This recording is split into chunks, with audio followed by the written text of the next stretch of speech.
Hello friends, welcome to Bhumika's kitchen. ನಾನು ನಿಮ್ಮ ಭೂಮಿಕಾ ಸುದರ್ಶನ್. ಇನ್ನೇನು ಅವರೆಕಾಳು ಮುಗಿಯೋದಕ್ಕೆ ಬಂದಿದೆ. ಇವಾಗೆಲ್ಲ ಬಲ್ತಿರೋ ಕಾಳುಗಳು ಸಿಗುತ್ತೆ ಅಲ್ವಾ? ಆ ಬಲ್ತಿರೋ ಕಾಳನ್ನು ನೀವು ನೀರಲ್ಲಿ ನೆನೆಸ್ಬಿಟ್ಟು ಇದಕ್ಕಿದ್ದ ಅವರೆಕಾಳಲ್ಲಿ ಎಷ್ಟೊಂದು ವೆರೈಟಿ ಐಟಮ್ಗಳನ್ನ ಮಾಡ್ಬೋದು. ಇವತ್ತು ಇದಕ್ಕಿದ್ದ ಅವರೆಕಾಳು ಪಾಲಕ್ನ ಉಪಯೋಗಿಸ್ಕೊಂಡು ನಾನು ನಿಮಗೆ ಒಂದು ಸಾಗು ಮಾಡೋದು ತೋರಿಸ್ತಾ ಇದ್ದೀನಿ. ಇದಕ್ಕಿದ್ದ ಅವರೆಕಾಳು ಪಾಲಕ್ ಮಾಡೋದು ಹೇಗೆ ಅಂತ ನೋಡ್ಕೊಳ್ಳೋಣ ಬನ್ನಿ. ಸ್ಟವ್ ಆನ್ ಮಾಡಿಕೊಂಡು ಒಂದು ಪಾತ್ರೆ ಒಳಗಡೆ 1 ಕಪ್ಪು ನೀರು ಹಾಕೊಂಡಿದ್ದೀನಿ. ನೀರು ಬಿಸಿಯಾಗಿದೆ ಒಂಚೂರು. 1 ಕಟ್ಟಷ್ಟು ಪಾಲಕ್ನ ಚೆನ್ನಾಗಿ ತೊಳೆದು ಕಟ್ ಮಾಡ್ಕೊಂಡಿದ್ದೀನಿ. ಹಿಡಿ ಲೆಕ್ಕದಲ್ಲಾದರೆ 1.5 ಹಿಡಿಯಷ್ಟು ಬರುತ್ತೆ. 2 ಈರುಳ್ಳಿ ಉಪಯೋಗಿಸ್ತಿದ್ದೀನಿ. 1 ಈರುಳ್ಳಿ ಇಲ್ಲಿ ಬೇಯಿಸೋದಕ್ಕೆ ಹಾಕ್ತಾ ಇದ್ದೀನಿ. 1 ಟೊಮೆಟೊ, ಹಸಿಮೆಣಸಿನ್ಕಾಯಿ ನಿಮ್ಮ ಖಾರಕ್ಕೆ ತಕ್ಕಷ್ಟು 5ರಿಂದ 6, ಬೆಳ್ಳುಳ್ಳಿ 7ರಿಂದ 8 ಎಸಳು. ಇವೆಲ್ಲ ಸಾಫ್ಟ್ ಆಗೋವರೆಗೂ ಚೆನ್ನಾಗಿ ಬೇಯಿಸ್ಕೊಳ್ಳೋಣ. 1-2 ನಿಮಿಷ ಕುದಿಯೆಲ್ಲ ಬರ್ತಿದೆ ಹಾಗೆ ಪಾಲಕ್ಕು ಸಿಂಕ್ ಆಗುತ್ತೆ. ಇವಾಗ ಈ ರುಚಿಗೆ ಎಷ್ಟು ಬೇಕೋ ಅಷ್ಟು ಉಪ್ಪು ಹಾಕೊಂಡಿದ್ದೀನಿ. ಒಂದ್ಸಲ ಎಲ್ಲ ಚೆನ್ನಾಗಿ ಮಿಕ್ಸ್ ಮಾಡ್ಕೊಂಬಿಡೋಣ. ಇವಾಗ ಒಂದು ಲಿಡ್ ಕ್ಲೋಸ್ ಮಾಡಿಕೊಂಡು ಒಂದು 5 ನಿಮಿಷ ಬೇಯಿಸ್ಕೊಂಡ್ರೆ ಸಾಕು, ಎಲ್ಲ ಸಾಫ್ಟ್ ಆಗಿರುತ್ತೆ. ಸ್ಲೋ ಫ್ಲೇಮಲ್ಲಿ ಒಂದು 5 ನಿಮಿಷ ಬೇಯಿಸ್ಕೊಳ್ತೀನಿ. ಇಷ್ಟು ಬೆಂದರೆ ಸಾಕು, ಸಾಫ್ಟ್ ಆಗಿದೆ. ನೀರೇ ಸೆಪ್ರೇಟು, ಇದನ್ನೇ ಸೆಪ್ರೇಟ್ ಮಾಡ್ಕೊಳ್ಳೋಣ. ಈ ಪಾಲಕ್ಕೆಲ್ಲ ತಣ್ಣಗಾದ ನಂತರ ರುಬ್ಕೋಬೇಕಾಗುತ್ತೆ. ಸ್ಟವ್ ಆಫ್ ಮಾಡ್ತಿದ್ದೀನಿ. ಪಾಲಕ್ಕು ತಣ್ಣಗಾಗೋಷ್ಟರಲ್ಲಿ ಇದಕ್ಕಿದ್ದ ಬೆಳೆಗೆ ಒಗ್ಗರಣೆ ಹಾಕೊಳ್ಳೋಣ. ಒಂದು ದಪ್ಪ ತಳ ಇರೋವಂಥ ಪಾತ್ರೆ ತೊಗೊಂಡು 2 ಟೇಬಲ್ ಸ್ಪೂನ್ ಎಣ್ಣೆ ಹಾಕಿದ್ದೀನಿ. ಎಣ್ಣೆ ಒಂಚೂರು ಚೆನ್ನಾಗಿ ಬಿಸಿ ಆಗ್ತಿದ್ದ ಹಾಗೆ ಸಾಸಿವೆ ಅರ್ಧ ಟೀ ಸ್ಪೂನ್, ಜೀರಿಗೆ ಅರ್ಧ ಟೀ ಸ್ಪೂನ್. ಸಾಸಿವೆ ಜೀರಿಗೆ 2 ಚೆನ್ನಾಗಿ ಸಿಡಿಯೋದಕ್ಕೆ ಶುರುವಾಗಲಿ. ಸಾಸಿವೆ ಸಿಡಿತಿದ್ದ ಹಾಗೆ 1 ಈರುಳ್ಳಿ ಇದ್ದು ಕಟ್ ಮಾಡ್ಕೊಂಡಿರುವಂಥದ್ದು. ಈರುಳ್ಳಿ ಒಂಚೂರು ಸಾಫ್ಟ್ ಆಗೋವರೆಗೂ ಫ್ರೈ ಮಾಡ್ಕೊಳ್ತೀನಿ. ಈರುಳ್ಳಿದು ಹಸಿ ಘಮ ಹೋಗ್ತಿದ್ದ ಹಾಗೆ 1 ಗರಿ ಕರ್ಬೇವಿನ ಸೊಪ್ಪು ಹಾಕೊಳ್ತಾ ಇದ್ದೀನಿ. ಕರ್ಬೇವಿನ ಸೊಪ್ಪು ಮುಂಚೆನೇ ಹಾಕೋಬೇಕು, ಆದರೆ ಸಿಡಿಯುತ್ತೆ ಅಂತ ಅಂದ್ಬಿಟ್ಟು ನಾನು ಈರುಳ್ಳಿ ಹಾಕಿದ ನಂತರ ಹಾಕೋದು. ನೋಡಿ, ಹೈ ಫ್ಲೇಮಲ್ಲಿ ಒಂದು 2 ನಿಮಿಷ ಬಾಡಿಸ್ಕೊಂಡಿದ್ದೀನಿ. ಇವಾಗ ಇಕ್ಕಿದ ಬೇಳೆ ಹಾಕೊಳ್ಳೋಣ.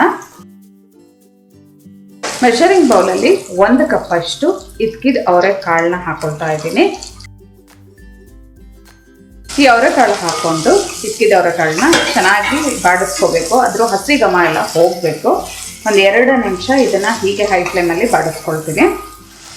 ಹೈ ಫ್ಲೇಮಲ್ಲಿ 1-2 ನಿಮಿಷ ಫ್ರೈ ಮಾಡ್ಕೊಳ್ತಿದ್ದೆ ಹಾಗೆ ಅದರ ಹಸಿ ಘಮ ಎಲ್ಲ ಹೋಗುತ್ತೆ. ಈ ಇಕ್ಕಿದ ಬೇಳೆ ಬೇಯೋದಕ್ಕೆ ಎಷ್ಟು ಬೇಕೋ ಅಷ್ಟು ಮಾತ್ರ ಉಪ್ಪು ಹಾಕ್ಕೊಳ್ಳಿ.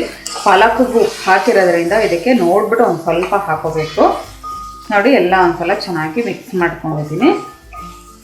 ಇವಾಗ ಇದಕ್ಕೆ ಪಾಲಕ್ ಬೇಯಿಸಿದ್ದೀನಲ್ಲ, ಪಾಲಕ್ ಬೇಯಿಸೋಕ್ಕೆ ನೀರು ಹಾಕೊಂಡಿದ್ನಲ್ಲ, ಅದು ಶೋಧಿಸ್ಕೊಂಡು ಇಟ್ಕೊಂಡಿದ್ದೆ. ಅದನ್ನೇ ಇದನ್ನು ಬೇಯಿಸೋದಕ್ಕೆ ಹಾಕ್ತಾ ಇದ್ದೀನಿ. ಇದರಲ್ಲಿ ಒಂದು ಸ್ವಲ್ಪ ಹಾಕೊಳ್ಳೋಣ, ಫುಲ್ ಹಾಕೊಳ್ಳೋದೇನು ಬೇಡ.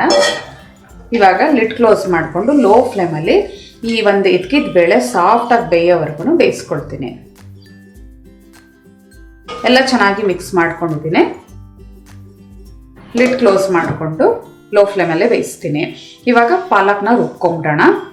ಬೇಯಿಸಿರೋ ಅಂಥ ಪಾಲಕ್ಕೆಲ್ಲ ತಣ್ಣಗಾಗಿದೆ. ಮಿಕ್ಸರ್ ಜಾರ್ ಒಳಗಡೆ ಹಾಕ್ಕೊಂಡು ಇವಾಗ ಇದನ್ನ ನುಣ್ಣದಾಗಿ ರುಬ್ಕೊಳ್ತೀನಿ. ನೋಡಿ, ಒಂದು ಚೂರು ನೀರು ಏನು ಹಾಕಿಲ್ಲ, ಈ ಥರ ಪೇಸ್ಟ್ ಆದಂಗೆ ಆಗಿದೆ. ಇವಾಗ ಇದನ್ನು ಬೇಯ್ತಾ ಇರೋಂಥ ಇದ್ಕಿದ ಬೇಳೆ ಒಳಗಡೆ ಹಾಕೊಳ್ಳೋಣ. ಇದ್ಕಿದ ಬೇಳೆನ ಒಂದು ಕೈಯಲ್ಲಿ ಮುಟ್ಟು ನೋಡಿದ್ರೆ ಗೊತ್ತಾಗುತ್ತೆ, ಇಲ್ಲ ಒಂಚೂರು ಬಾಯಿಗೆ ಹಾಕೊಂಡ್ರೆ ಗೊತ್ತಾಗುತ್ತೆ. ನೋಡಿ, ಹಿಂಗೆ ಪ್ರೆಸ್ ಮಾಡಿದ್ರೆ ಸಾಫ್ಟ್ ಆಗಿದೆ. ಒಂದು 3/4 ಭಾಗಕ್ಕೂ ಜಾಸ್ತಿ ಬೆಂದಿದೆ. ಇವಾಗ ಈ ರುಬ್ಬಿರೋ ಅಂಥ ಮಿಶ್ರಣನ ಹಾಕೊಳ್ತೀನಿ ಇದರೊಳಗಡೆ. ಇದಕ್ಕೆ ಇನ್ನೊಂದು ಸ್ವಲ್ಪ ನೀರು, ಅಂದರೆ ಪಾಲಕ್ ಬೇಯಿಸಿರೋ ಅಂಥ ನೀರಿತ್ತಲ್ಲ ಅದನ್ನು ಹಾಕೊಳ್ತೀನಿ. ಪಾಲಕ್ ಬೇಯಿಸಿದ್ನಲ್ಲ ನೀರು, ಆ ನೀರನ್ನೇ ಇದಕ್ಕೆ ಹಾಕ್ತಾ ಇದ್ದೀನಿ. ಒಂದ್ಸಲ ಎಲ್ಲ ಚೆನ್ನಾಗಿ ಮಿಕ್ಸ್ ಮಾಡ್ಕೊಳ್ತೀನಿ. ಮಿಕ್ಸ್ ಮಾಡಿಕೊಂಡು ಇನ್ನೊಂದು 3-4 ನಿಮಿಷ ಇದನ್ನು ಚೆನ್ನಾಗಿ ಕುದಿಸ್ಕೊಳ್ಳೋಣ. ಕುದಿ ಬಂದಮೇಲೆ ಟೇಸ್ಟ್ ನೋಡಿ, ಉಪ್ಪು ಖಾರ ಎಲ್ಲ ಪರ್ಫೆಕ್ಟ್ ಆಗಿದೆಯಾ ಅಂತ ಅಂದ್ಬಿಟ್ಟು ಇವಾಗ ಎತ್ಕಿದ ಬೇಳೆ ಇದರಲ್ಲಿ ಒಂದು 5 ನಿಮಿಷ ಬೆಂದರೆ ಇದರ ಉಪ್ಪು ಖಾರ ಎಲ್ಲ ರಸ ಎಲ್ಲ ಚೆನ್ನಾಗಿ ಹಿಡ್ಕೊಳ್ಳುತ್ತೆ. ನೀವು ಚಪಾತಿಗೆ ಏನಾದರೂ ಮಾಡೋದಾದರೆ ಸ್ವಲ್ಪ ಗಟ್ಟಿಗೆ ಮಾಡ್ಕೊಳ್ಳಿ, ಚಪಾತಿ ಪೂರಿ ಇಂಥದಕ್ಕೆ. ಅದೇ ಏನಾದರೂ ನೀವು ಮುದ್ದೆ ಅಥವಾ ಅನ್ನಕ್ಕೆ ಮಾಡ್ಕೊಳ್ಳೋದಾದರೆ ಸಾರಿನ ಹದದಲ್ಲಿ ಮಾಡ್ಕೊಳ್ಳಿ. ಒಂದು 5 ನಿಮಿಷ ಈ ಪಾಲಕ್ ಹಾಕಿದ ನಂತರ ಬೇಯಿಸ್ಕೊಂಡಿದ್ದೀನಿ ಚೆನ್ನಾಗಿ.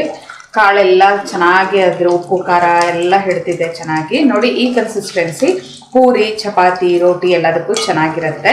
ಇದೇನಾದರೂ ಇನ್ನೊಂದು ಸ್ವಲ್ಪ ತೆಳು ಮಾಡಿಕೊಂಡ್ರೆ ನಿಮಗೆ ಅನ್ನಕ್ಕೆ, ಮುದ್ದೆಗೆ ಎಲ್ಲದಕ್ಕೂ ಚೆನ್ನಾಗಿರುತ್ತೆ. ಈ ಒಂದು ಪಾಲಾಕು ಜೊತೆಗೆ ಇದ್ಕಿದ ಬೇಳೆ ಕಾಂಬಿನೇಷನಲ್ಲಿ ನೀವು ಒಂದ್ಸಲ ಟ್ರೈ ಮಾಡಿ. ಇದ್ಕಿದ ಬೇಳೆ ಪಾಲಾಕ್ನ ತುಂಬಾ ರುಚಿಯಾಗಿರುತ್ತೆ. ಇವತ್ತಿನ ಈ ಸಿಂಪಲ್ ರೆಸಿಪಿ ನಿಮ್ಗೆ ಇಷ್ಟ ಆದರೆ ಲೈಕ್ ಮಾಡಿ, ಶೇರ್ ಮಾಡಿ. ಯಾರೆಲ್ಲ ಇನ್ನೂ ಭೂಮಿಕಾಸ್ ಕಿಚನ್ಗೆ ಸಬ್ಸ್ಕ್ರೈಬ್ ಆಗಿಲ್ಲ ದಯವಿಟ್ಟು ಸಬ್ಸ್ಕ್ರೈಬ್ ಆಗಿ. Thanks for watching.